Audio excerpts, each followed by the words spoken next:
ఇది సుమారుగా కొన్ని సంవత్సరాలుగా నలుగుతున్న వ్యవహారం. 2014లో తెలంగాణ ఆంధ్రప్రదేశ్ విడిపోయిన తర్వాత రెండు రాష్ట్రాలుగా ఉమ్మడి రాజధానిగా హైదరాబాద్ 10 ఏళ్ల వరకు ఉంటుందని అప్పుడు కాంగ్రెస్ ప్రభుత్వం ఏదైతే విభజన చట్టంలో పొందుపరిచిందో అది కొనసాగింది.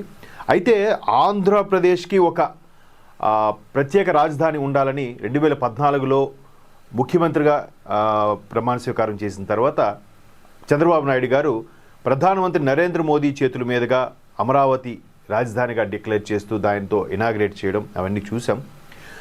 అనూహ్యంగా 2019లో జగన్మోహన్ రెడ్డి గారి వచ్చిన తర్వాత ఎందుకో ఆయన డెసిషన్ మార్చుకున్నాడు. 3 రాజధానులు అన్నాడు. 14 నుంచి 19 మధ్యలో ప్రధాన ప్రతిపక్ష నేతగా ఉన్న జగన్మోహన్ రెడ్డి అమరావతి తర్వాత 19 తర్వాత పంథా మార్చారు. ఎందుకు మార్చారు? ఒక వ్యక్తి మీద కక్షతోన? నిజంగా అమరావతి అంటే ఇష్టం లేదా? పోనీ అమరావతి ఇష్టం లేనప్పుడు అమరావతిలో ఉండే అమరావతి రీజన్ ఉన్న తాడేపల్లిలోనే ఎందుకు నివాసం ఏర్పరచుకున్నాడు ఆయన? సరే, విశాఖ రాజధాని అన్నప్పుడు విశాఖ నుంచి ఎందుకు పరిపాలించలేదు?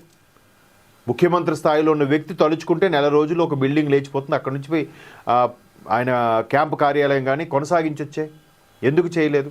సో మొత్తం మీద అమరావతి రైతులు బోరును వెలిపించారు.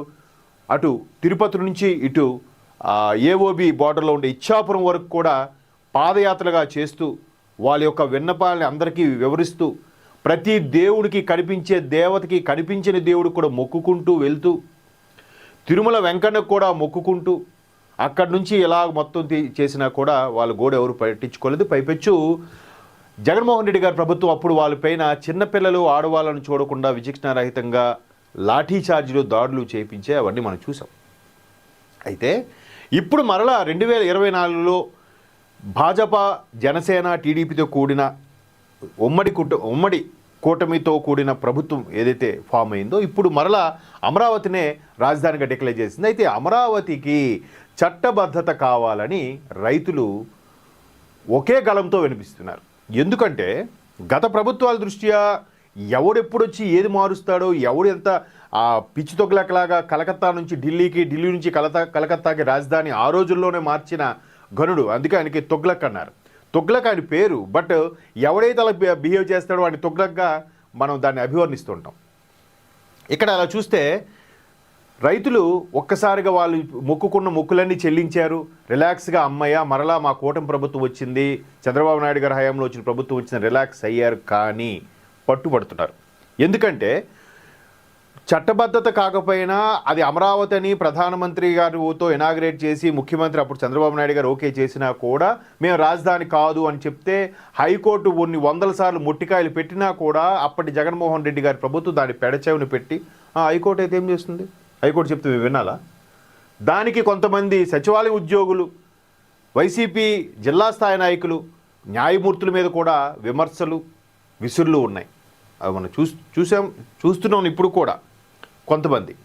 సో ఇలాంటి పరిస్థితుల్లో అమరావతి రైతులు గట్టిగా పట్టుబట్టేది ఏంటంటే, అయ్యా మాకు ఈ రాజధాని అమరావతి అని గెజెట్ రిలీజ్ చేయండి, చట్టబద్ధత రూపొందించండి. అయితే రాష్ట్ర ప్రభుత్వం ఇప్పటికే కేంద్ర న్యాయ సలహా శాఖ మండలికి సంప్రదించింది. దానికి ప్రధానమంత్రి నరేంద్ర మోదీ గారు కూడా సిఫారసు చేశారు. మీరు కేంద్ర న్యాయ సలహా తీసుకుని దాన్ని చేస్తే ఆ చట్టబద్ధతలో అమరావతి ఆంధ్రప్రదేశ్ రాజధానిగా మనం గజెట్ రూపొందిద్దాము, దానికి అన్నీ అనుకూలించేలా చేద్దామని కూడా ప్రధానమంత్రి నరేంద్ర మోదీ గారు కూడా గ్రీన్ సిగ్నల్ ఇచ్చారు. ఇకపై భయపడాల్సిన పరిస్థితి రాకపోవచ్చు. కానీ చాలా గుంటరెక్కలు ఉంటాయి. చాలామంది అధికారం కోసం అవకాశం కోసం చూస్తుంటాయి. వీటన్నిటిని దృష్టిలో పెట్టుకొని అమరావతి రైతులు గట్టిగా పట్టుబట్టారు. అది ఉడుంపట్టులా ఉంది. దీనికి రాష్ట్ర ప్రభుత్వం ఒత్తాసు పలికింది. ప్రధానమంత్రి నరేంద్ర మోదీ కూడా సపోర్ట్ చేస్తున్నారు. సో అది ఇవాళ ఒక ప్రధాన వార్త. రాష్ట్ర విభజన చట్టం 2014 సవరణ న్యాయశాఖ ఆమోద ముద్ర, కేంద్ర మంత్రివర్గ ఆమోదం తర్వాత పార్లమెంట్ ముందుకు. కేంద్ర మంత్రివర్గం డిసైడ్ చేశాక పార్లమెంట్లో చట్టబద్ధత చేసేస్తారు. సో ఒక్కసారి ఆ వార్త చూస్తే రాజధానిగా అమరావతికి చట్టబద్ధత కల్పించే ప్రక్రియ మొదలైంది. ఏపీ రాష్ట్ర విభజన చట్టంలోని 5(2)కి సవరణ చేసేందుకు కేంద్రం కొద్ది రోజుల కిందటే చర్యలు ప్రారంభించింది. చూసారా, కూటమిలో ఎందుకు అని కొంతమంది మాట్లాడడం, పవన్ కళ్యాణ్ గారు టీడీపీ బీజేపీని అనవసరంగా కలిపారు, పవన్ కళ్యాణ్ సీఎం అయిపోదురు కదా అనుకోవడం ఇవన్నీ కాదు. కేంద్రంలోని కూటమి, రాష్ట్రంలో కూటమి ఉండడం వల్ల ఎన్ని బెనిఫిట్స్ ఉన్నాయో చూడండి. సిఆర్డీఏకి 15,000 కోట్లు శాంక్షన్ చేశారండి. 5,000 కోట్లు ఆల్రెడీ ఇచ్చేశారు. అవి రాష్ట్ర ప్రభుత్వం అప్పు తీర్చక్కర్లే, కేంద్ర ప్రభుత్వం అప్పు తీర్చుతుందని కూడా చెప్పారు. మొన్న కేంద్ర మంత్రి నిర్మలా సీతారామన్ గారు కూడా ఏం చెప్పారు, అయ్యా నేను ప్రధానమంత్రిని ప్రతిసారి ప్రైజ్ చేసినట్టు ఉంటుంది కానీ ఆయన ఎప్పుడు కలిసినా ఆంధ్రప్రదేశ్కి ఎంత వీలవుతుందో అంత చేయండి. స్వయంగా ఆవిడ చెప్పిన మాట. నేను అది చెప్తే ఏదో బిస్కెట్ వేసినట్టు ఉంటుంది కానీ నేను చెప్పకూడదంటూనే మెల్లగా స్టార్ట్ చేసి చెప్పారు ఆవిడ. సో ఇక్కడ ఒక్కసారి చూస్తే ఇప్పటికే న్యాయశాఖ ఆమోద ముద్ర లభించింది. న్యాయశాఖ కూడా ఆమోద ముద్ర, ఎందుకంటే పిచ్చి తొక్కులకలు వచ్చి మళ్ళీ ఏమైనా చేయొచ్చు, లేదంటే చిచ్చు పెట్టచ్చు అనే ఉద్దేశంలో. కేంద్ర మంత్రివర్గం ఆమోదం తర్వాత త్వరలో పార్లమెంట్ ప్రవేశపెట్టనున్నారు. అక్కడ ఆమోదం తర్వాత ఆంధ్రప్రదేశ్ నూతన రాజధానిగా అమరావతిని ప్రకటిస్తూ రాజపత్రం, that is nothing but gazette, విడుదల చేస్తారు. విభజన తర్వాత ఏపీ రాజధానిగా అమరావతిని తెలుగుదేశం ప్రభుత్వం ఎంపిక చేసింది. 29 గ్రామాల రైతులు ముందుకొచ్చి సుమారుగా 34,000 ఎకరాలను వాళ్ళు ఇచ్చారు. వాళ్ళకి సంబంధించి అగ్రిమెంట్ కూడా అన్ని రకాలుగా అయ్యే, వాళ్ళు కుటుంబంలో ఒకరు ఉద్యోగము, ఒకరికి కొంత ల్యాండ్, వేరే దగ్గర ల్యాండ్ ఇవ్వడం ఇల్లు కట్టుకోవడానికి, అలాగే వాళ్ళకి అన్ని సదుపాయాలు, కొంత అమౌంట్ ఇవ్వడం, రకరకాలుగా ప్రభుత్వం ముందే చేసింది.